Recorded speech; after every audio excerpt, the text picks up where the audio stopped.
नमस्कार बच्चों। कल के वीडियो में हमने द्विध्रुव के कारण अक्षीय स्थिति में विद्युत क्षेत्र की तीव्रता का व्यंजक निकाला था। कई बच्चों को ये समझ में आ गया होगा और कई बच्चों को अभी भी ये व्यंजक समझ में नहीं आया होगा। तो जिनको समझ में आ गया है तो वो भी एक बार पहले रिवाइज कर लें इस वीडियो को देखने से पहले, और जिनको समझ में नहीं आया है तो उनके लिए यही है कि वो एक बार फिर से उस वीडियो को ओपन करें और एक रफ़ और पेन ले लें और जैसा जैसा मैंने व्यंजक को करवाया है क्रम से पहले रफ़ में लिख लें और फिर से रिवाइज करके फिर से वीडियो को एक बार देखें, तभी वो व्यंजक आपको बनेगा, है ना।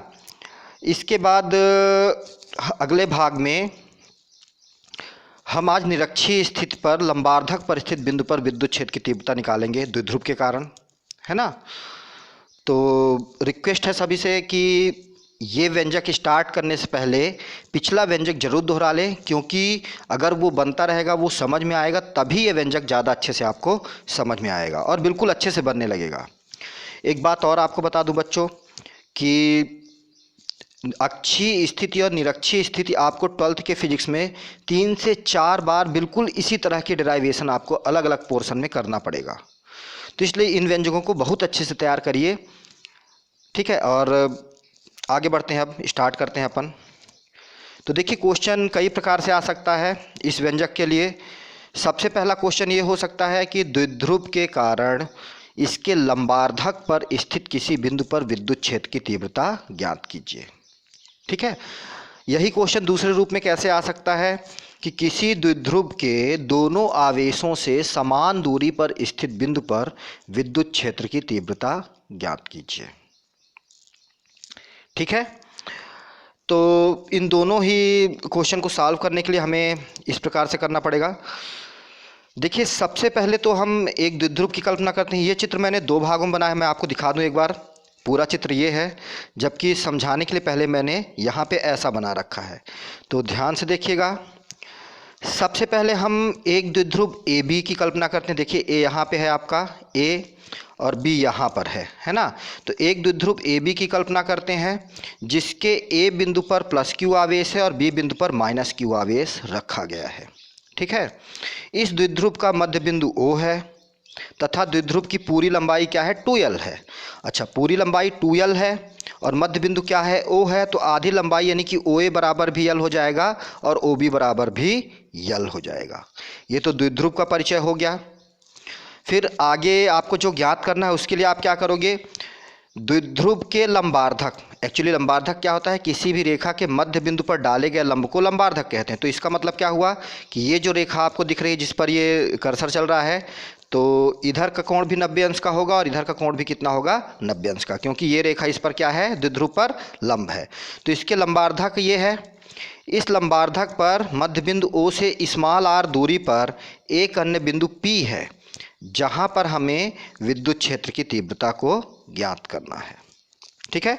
इस चित्र को बना के अपनी कॉपी में बैक करके इस थ्योरी को अच्छे से सुन लीजिएगा।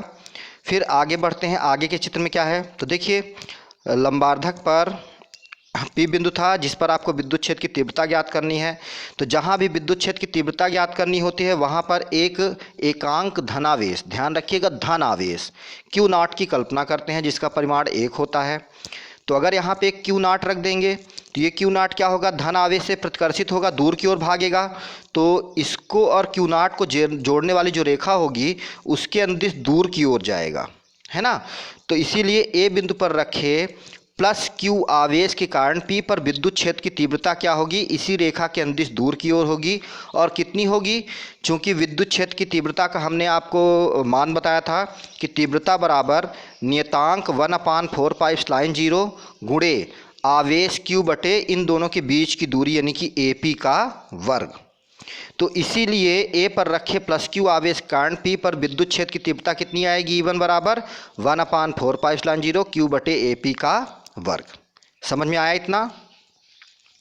फिर इसी प्रकार अगर हम बी बिंदु पर रखे माइनस क्यू आवेश कारण इस पर तीव्रता की दिशा पहले देखने जाएं तो ये धन आवेश था क्यू नॉट और ये ऋण आवेश है, तो ये इसे अपनी ओर आकर्षित करेगा। तो इसीलिए ये तीव्रता कहाँ आएगी, पी से बी की ओर, उसी रेखा के अनुदिश, दोनों को जोड़ने वाली। ठीक है। अच्छा, अगर ये तीव्रता आपकी E2 हो तो फिर से वही तीव्रता वाला सूत्र लगा दीजिए, तीव्रता बराबर नियतांक गुणे आवेश बटे दूरी का वर्ग। तो E2 बराबर क्या आ जाएगा, नियतांक 1/4πε0, आवेश इसका कितना है Q, चूंकि ऋण चिन्ह नहीं रखेंगे है ना, तो Q बटे इन दोनों के मध्य की दूरी क्या है, BP का वर्ग। आई बात समझ में। चलिए एक छोटी सी चीज़ और यहाँ पे आपको हम बता दें कि देखिए ये एक समकोण त्रिभुज दिख रहा है आपको, POB है ना, जिसमें आधार L है और लंब क्या है, R है। तो अगर इसमें आप पाइथागोरस प्रमेय लगाने जाओ तो कर्ण का वर्ग बराबर लंब का वर्ग धन आधार का वर्ग है ना। तो जब कर्ण के वर्ग का वर्ग हटाएंगे तो दूसरे साइड अंडर रूट लग जाएगा, तो क्या आ जाएगा, ये जो दूरी आएगी कर्ण की दूरी कितनी आ जाएगी, √R² प्लस L²। बिल्कुल इसी तरह इस समकोण त्रिभुज में भी आप अगर पाइथागोरस प्रमेय लगाओगे तो ये वाली जो दूरी है BP दूरी है वो आपको कितनी मिल जाएगी, √R² प्लस L²। ठीक है। एक और भी चीज़ यहाँ पे डिस्कस कर लें कोण के बारे में। देखिए चूंकि ये P बिंदु जितनी दूरी पर A बिंदु से है उतनी ही दूरी पर B बिंदु से भी है, दोनों की दूरियां समान आ रही हैं, देखिए यहाँ पे है ना।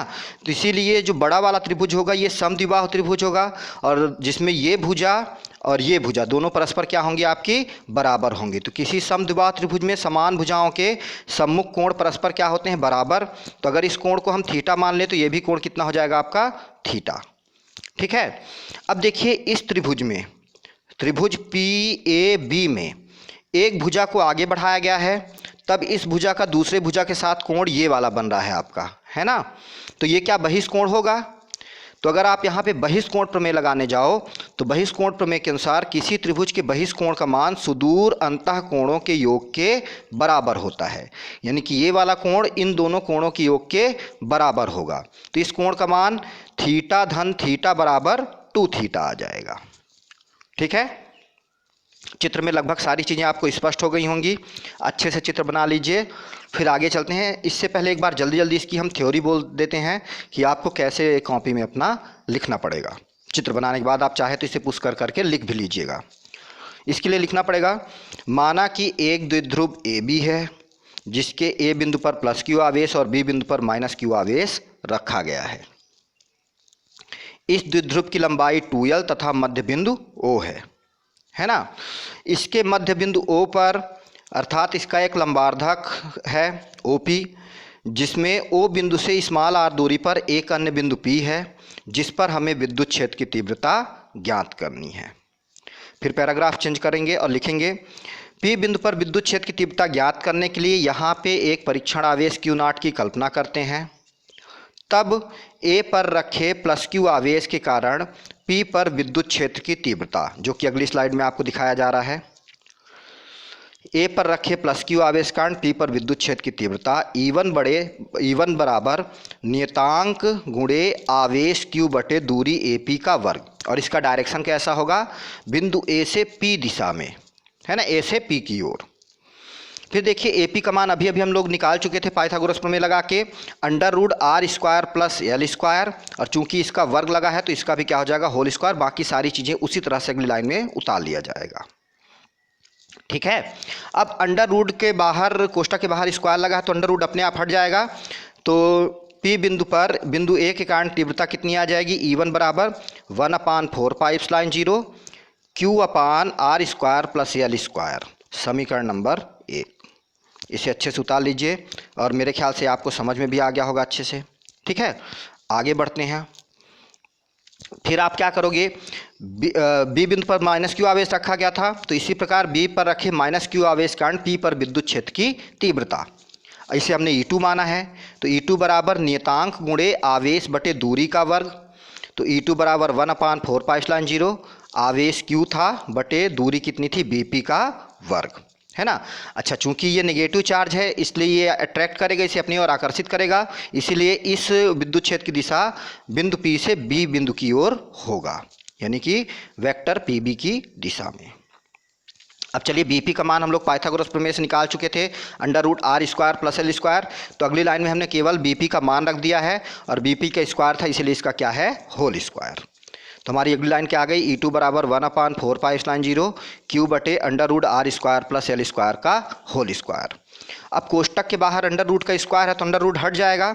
तो आपका अगला समीकरण क्या आ गया, E2 बराबर 1/4π/0 आवेश क्यू बटे R square plus L square, समीकरण नंबर 2। यहाँ तक समझ में आ गया होगा, ठीक है। अगला चीज़ देखते हैं। अब समीकरण 1 और 2 को आप एक बार देखिए ध्यान से। समीकरण 1 में E1 का मान इतना आया है, ध्यान रखिएगा, और समीकरण 2 में भी E1 का मान उतना ही आया है। तो क्या E1 और E2 का मान बराबर आ रहा है, ये तो आपको दिख ही रहा होगा समीकरण 1 व 2 से। तो यहाँ देखिए समीकरण 1 व 2 से E1 और E2 का मान बराबर है तथा दोनों के मध्य का कोण 2 थीटा है। अभी अभी हमने चित्र में आपको बहिष्कोण प्रमेय लगा के दिखाया था कि कैसे दोनों का मान 2 थीटा होगा। तो निश्चित है कि इनकी जो परिणामी तीव्रता होगी इस 2 थीटा कोण के अर्धक के अनुदिश होगी, है ना। और इसीलिए परिणामी तीव्रता E बराबर 2E1 cos थीटा होगा। अब E बराबर 2E1 cos थीटा कैसे होगा, आप 12वीं के लेवल में जब सॉल्व कर रहे होगे तो डायरेक्ट इसे लिखोगे, क्योंकि ये माना जाता है कि सदिश से संबंधित सारे कैलकुलेशन आप पहले कर चुके हैं। लेकिन ये कैसे आया इसे देखने के लिए एक पिछली स्लाइड पे चलते हैं। हाँ, यहाँ देखिए, आप जानते हो कि सदिश का परिणामी R बराबर a square plus b square plus 2AB cos theta है ना। और अगर चित्र का आधा भाग हम यहाँ पे बनाए हैं तो आपको दिखाएं, तो ये आपका E1 इस दिशा में जा रहा था और ये आपका E2 इस दिशा में आ रहा था, है ना। तो इनके बीच का कोण कितना था, 2 थीटा। तो ए को आप E1 मान लीजिए और बी को आप E2 मान लीजिए। देखिए यहाँ पे ए को E1, बी को E2, और जो कोण था उसको हम 2 थीटा मानेंगे, दिया हुआ ही है यहाँ पे। और परिणामी तीव्रता R को हम E मान लेते हैं। तो ये सारे मान अगर इस समीकरण में हम प्लेस करें तो ये समीकरण कुछ हमको ऐसा दिखेगा, सॉरी, ये सब मान यहाँ पे हम रख देते हैं। तो कितना हो जाएगा आपका E बराबर E1 square plus E2 square plus 2E1 E2 cos 2 theta, है ना।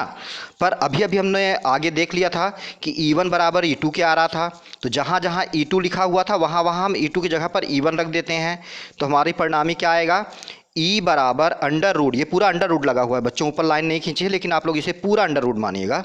अंडर रूट E1 स्क्वायर पहले से था और E2 को हमने E1 लिख दिया है, तो फिर से E1 स्क्वायर हो जाएगा प्लस 2, E1 को E1 रहने देंगे जबकि E2 को फिर से हमने E1 लग दिया है। तो E1 cos थीटा की जगह पर हमने 2 थीटा रखा है, क्योंकि दोनों सदिशों के मध्य का कोण कितना है, 2 थीटा।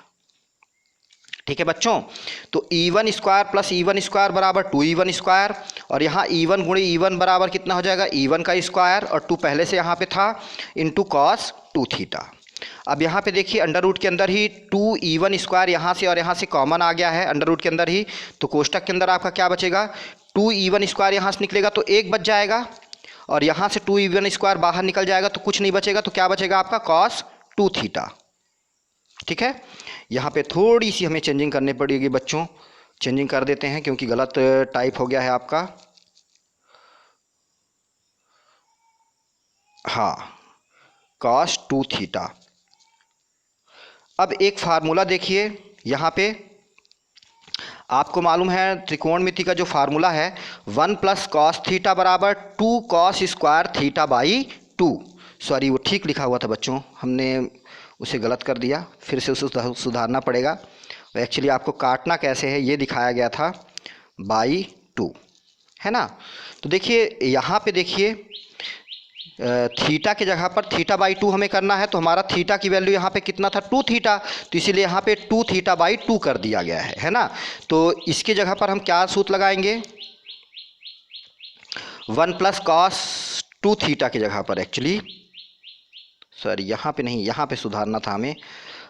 चलिए हम सुधारते हैं, आप देख लीजिएगा कैसे सुधारा जा रहा है। इसे हटा देते हैं और यहाँ पे अपन लिखते हैं 2 थीटा बाई 2। ठीक है, चलिए आप आगे समझते हैं इस चीज़ को तो समझ में आ जाएगा। तो 1 प्लस कॉस 2 थीटा को हम कैसे लिख सकते हैं, 2E1² तो पहले से रहा आएगा अंडर रूट के अंदर, तो 1 प्लस कॉस थीटा की जगह पर 2 पहले आ जाता है, तो देखिए 2 पहले यहाँ पे आ गया है।